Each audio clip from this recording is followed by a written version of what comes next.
E vamos fazer contato com a Marilu Cabanhas. Oi, Marilu, bom dia. Oi, bom dia, Glauco. Bom dia a todo mundo que está acompanhando aqui o Jornal Brasil Atual. E a gente vai falar agora sobre a nossa profissão, Glauco, de jornalista, que cada vez mais está perigoso exercer essa profissão aqui no país. Uma carta aberta será entregue aos presidentes do Senado, Rodrigo Pacheco, e da Câmara dos Deputados, Arthur Lira, para solicitar aos líderes do Congresso Nacional o compromisso com a liberdade de imprensa e a segurança de jornalistas e comunicadores do país. Representantes de entidades da sociedade civil, entre elas a Associação Brasileira de Jornalismo Investigativo, ABRAGE, e o Instituto Vladimir Herzog, se reuniram com o presidente do Senado para marcar a data da entrega dessa carta. É sobre isso que a gente vai conversar agora com a Cristina Zahar, ela que é jornalista e secretária executiva da Associação Brasileira de Jornalismo Investigativo, ABRAGE. Oi, Cristina, bom dia. Bom dia, Marilu, tudo bem? Tudo indo, né, na medida do possível, como sempre diz o Glauco, né, não dá pra gente falar assim um bom dia, né, mas a gente tem que ir tocando, né, enfim, na luta. Cristina, qual que é o cenário, né, que vocês retrataram na carta aberta em relação às ameaças e ataques aos jornalistas, restrições de liberdade de imprensa? O ambiente está cada vez mais hostil para o exercício da profissão? Sim, Marilu, na verdade, todas as organizações nacionais e internacionais que fazem monitoramento de ataques e ameaças a jornalistas e meios de comunicação no mundo todo, como, por exemplo, o CPJ, né, que é o Comitê para a Proteção dos Jornalistas, a Repórteres Sem Fronteiras, a própria ABRAGE, todas essas organizações, incluindo também a FENAGE, nós vimos que teve um aumento no número de ataques e ameaças a jornalistas e meios de comunicação aqui no Brasil. Isso vem sendo notado desde 2019. O monitoramento da ABRAGE, por exemplo, de 2019 para 2020, o número de alertas que a gente chama, os ataques que a gente reporta, eles triplicaram. Então, se você pega todos esses monitoramentos, e podem ser ataques físicos que ainda existem, infelizmente, mas agora eles passaram muito mais para a esfera digital, você percebe que não só a imprensa como um todo é atacada, como instituição, mas os jornalistas, pessoas físicas mesmo. Então, o que nós podemos destacar?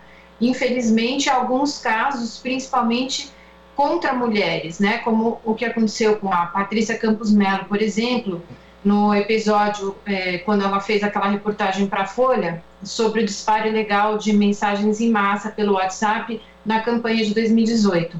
Ela foi muito atacada, né, pela família Bolsonaro, pelo presidente, pelo filho dele, e não é à toa que agora ela conseguiu, em primeira instância, 2 decisões em que ela pediu e ganhou indenização, tanto contra o Eduardo Bolsonaro como contra o presidente Jair Bolsonaro. É muito triste que a gente veja a nossa jovem democracia, né, sendo atacada dessa forma, porque sem uma imprensa livre, independente, que possa criticar os poderes, nós sabemos que a democracia fica em risco. Exato. Inclusive ontem a gente teve aqui um caso lá no Agreste, né, numa rádio do Agreste de Pernambuco, 4 homens que não tiveram a identidade revelada invadiram um estúdio de rádio localizado aí no município de Santa Cruz do Capibaribe, no Agreste de Pernambuco. Na ocasião, os homens que se declararam apoiadores do presidente Bolsonaro ameaçaram agredir o radialista Júnior Albuquerque, depois que ele fez críticas à política sanitária do governo federal frente à pandemia. Quer dizer, como você falou, inclusive agressões físicas. E mesmo, veja bem, vocês estiveram aí em Brasília, enfim, para a entrega desse documento, enfim, para pelo menos marcar a data, né, da entrega desse documento. Já tem esse caso, quer dizer, é muito frequente esse tipo de agressão em relação também aos bolsonaristas, não é isso? Exatamente. Nós percebemos que esse ataque, por exemplo, que você citou, a essa rádio, tivemos também no interior de São Paulo, numa cidade que chama Olímpia, uma pessoa que botou fogo na sede de um jornal na cidade de Olímpia, no norte de São Paulo, e a casa do dono do jornal é junto com o jornal.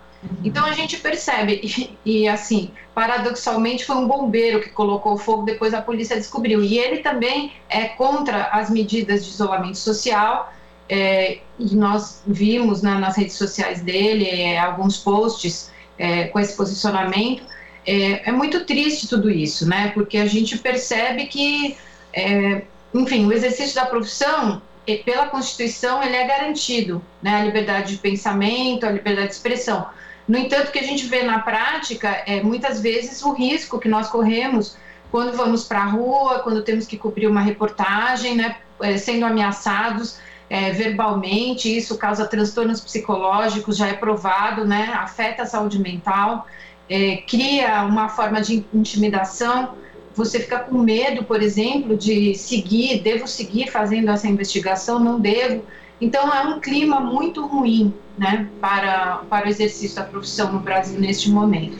E ontem foi essa reunião virtual que nós tivemos, a Abrage, mais 7 organizações, protocolamos, né, a Maria José Braga da FENAGE protocolou a carta para nós em Brasília, a entrega oficial. Ela é endereçada tanto a Rodrigo Pacheco como a Arthur Lira, e nós conseguimos um compromisso público dele ontem em defesa, né, da profissão, da imprensa livre como um pilar de defesa do Estado democrático, e ele também disse que vai pedir para o Senado fazer uma campanha em defesa da atuação dos jornalistas e para destacar o importante papel que a gente exerce para a defesa da democracia no Brasil.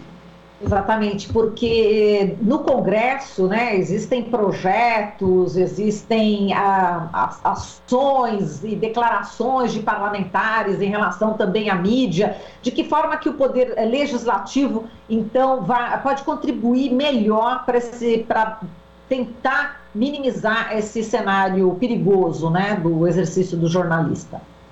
Exato. Um dos pontos que a gente destacou são 7 recomendações na carta que a gente entregou ontem ao senador Rodrigo Pacheco, e vários pontos abordaram essa questão dos projetos de lei, né? Então, nós pedimos a ele que todos os projetos de lei que tenham impacto sobre o acesso à informação, o trabalho dos jornalistas, a liberdade de imprensa, eles, antes de ser votados, eles sejam discutidos e debatidos com a sociedade civil, que somos nós, né, as organizações que trabalham com a defesa da liberdade de expressão de imprensa no país.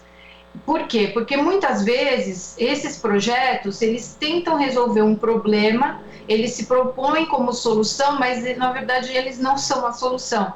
Então, você deve ter acompanhado, Marilu, a discussão que houve com o PL das fake news no ano passado. Como nós estamos em pandemia ainda, e agora é o pior momento, com quase 4.000 mortes por dia, alguns dias ultrapassando essa marca, infelizmente, as comissões onde isso podia ser discutido de forma mais aberta com a sociedade, elas deixaram de funcionar. E nós vimos no PL das fake news que havia vários riscos, né, como o rastreamento de dados das pessoas e uma série de outras coisas previstas no projeto de lei que poderiam colocar em risco a liberdade tanto de imprensa, né, nós que vamos atrás de informações de interesse público, mas também a própria liberdade de expressão das pessoas.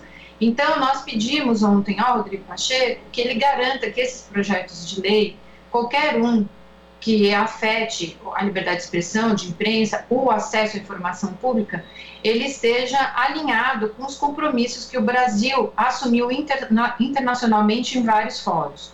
Então, é isso que eu acho que o Congresso pode fazer, né? Pode, por exemplo, recomendar a todas as autoridades públicas que não nos ataquem, não nos xinguem por sermos jornalistas, por sermos mulheres, porque os ataques às mulheres, Marilu, são piores ainda do que aos nossos colegas homens. Nós somos atacadas, xingadas, enfim, por sermos mulheres. E a Abrage agora, nós vamos iniciar um estudo dentro do nosso monitoramento, que é a inclusão de indicadores para mostrar que a violência de gênero contra as mulheres jornalistas, ela é pior do que com os colegas homens. Então, nós estamos incorporando ao nosso monitoramento, que já tem 12 indicadores, alguns indicadores que ainda vão, né, sair do forno, né, estão em estudo, para mapear só a violência a mulheres jornalistas, né? Nós precisamos expor esse cenário. E o próximo passo, depois de expor, é justamente pedir ao Congresso que a gente possa ter medidas que garantam a nossa segurança, né, física, digital, para que a gente possa exercer o nosso trabalho de interesse público. Verdade. Nossa, você estava falando a respeito, né, de nós mulheres jornalistas, né, como somos tratadas. Eu estava lembrando um caso, né, a primeira série de reportagem que eu fiz aqui em São Paulo, na Rádio Bandeirantes, sobre saúde, durante 4 meses, eu tive um embate, né, com o secretário de saúde da época, né, José Aristodemo Pinotti, e nessa coletiva ele me chamou de mentirosa 5 vezes.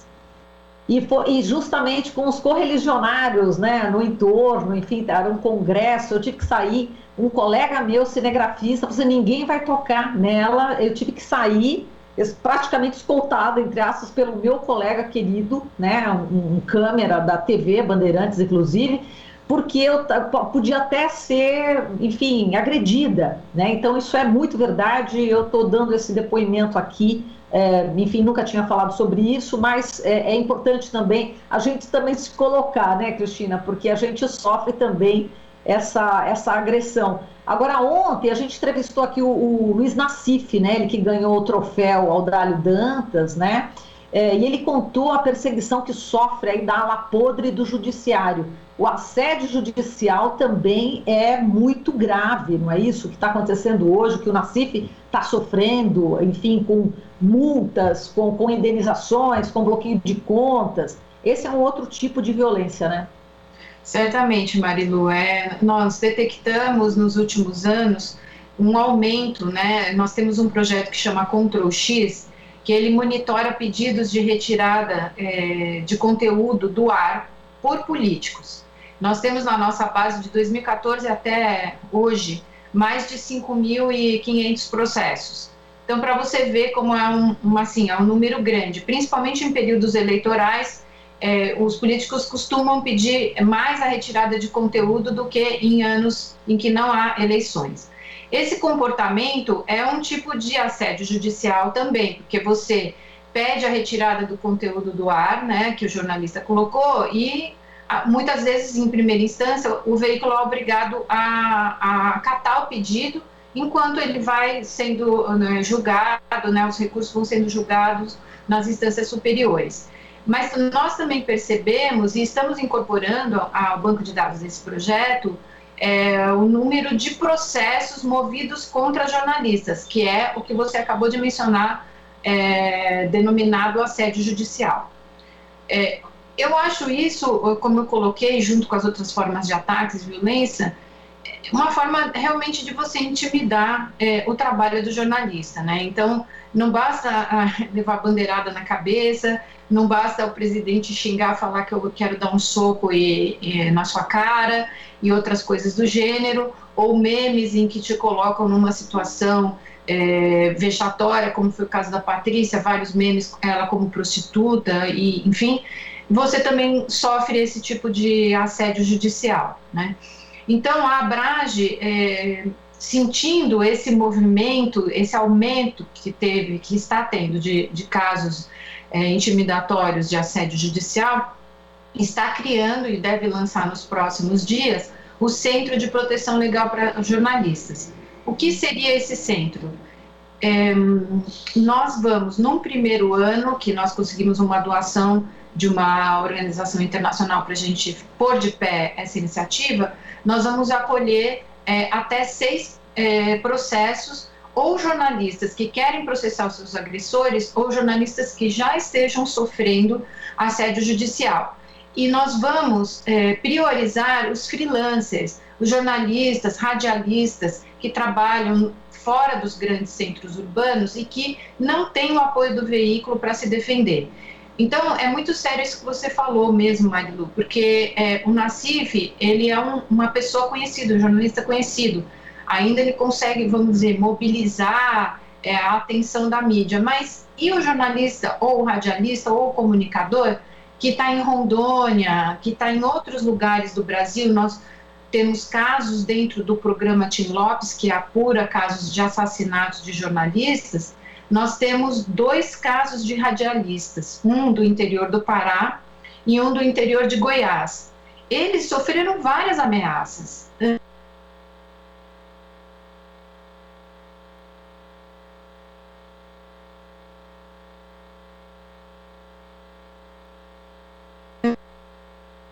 Antes deles morrerem.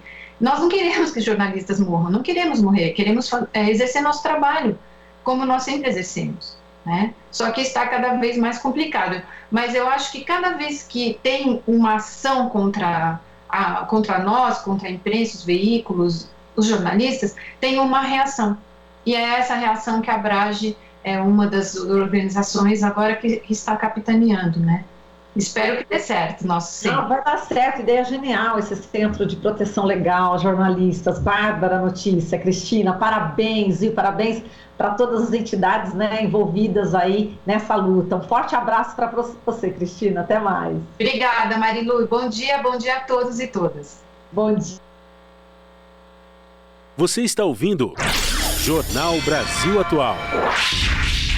As notícias que os outros não dão.